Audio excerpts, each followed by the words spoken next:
L'État du Sénégal a-t-il cédé face à la pression? En tout cas, le 2 mars fut une date historique marquant l'apparition du premier cas importé du Covid-19. C'était un ressortissant français qui vivait aux Almadies à Dakar. Mais la propagation du virus s'est faite dès son apparition à Touba avec un Modou venant d'Italie. Quelques semaines après, le président de la République s'adresse à la nation. C'était le 23 mars 2020 pour proclamer l'état d'urgence assorti d'un couvre-feu de 20h à 6h du matin. La fermeture des frontières, des transports urbains, des écoles, interdiction des rassemblements et la fermeture des lieux de culte, entre autres mesures prises par le chef de l'État. Avec toutes ces mesures, l'objectif a été de barrer la route à la pandémie de façon objective et de pouvoir contrôler la maladie. Malgré cela, les chiffres ne cessent de grimper, une situation qui commence à semer la panique, d'où l'idée de revoir la stratégie de renforcer les mesures de prévention. Justement, quelques semaines après, le chef de l'État sort en direct pour demander aux citoyens d'apprendre à vivre avec le virus. Ainsi, il annonce l'assouplissement des mesures, restrictions en commençant par l'ouverture des marchés, des lieux de culte, recul du couvre-feu de 21h à 5h du matin et reprise des cours le 2 juin. Mais la Covid-19 dicte toujours sa loi au président.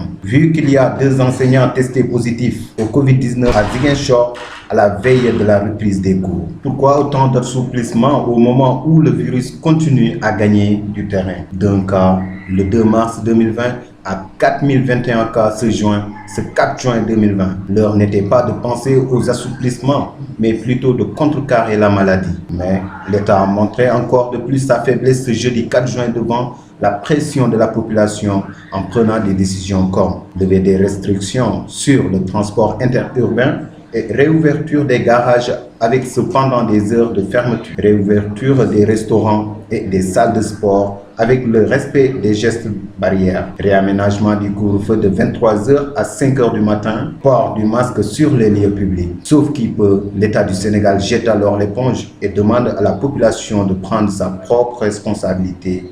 Alors, vivons avec le virus.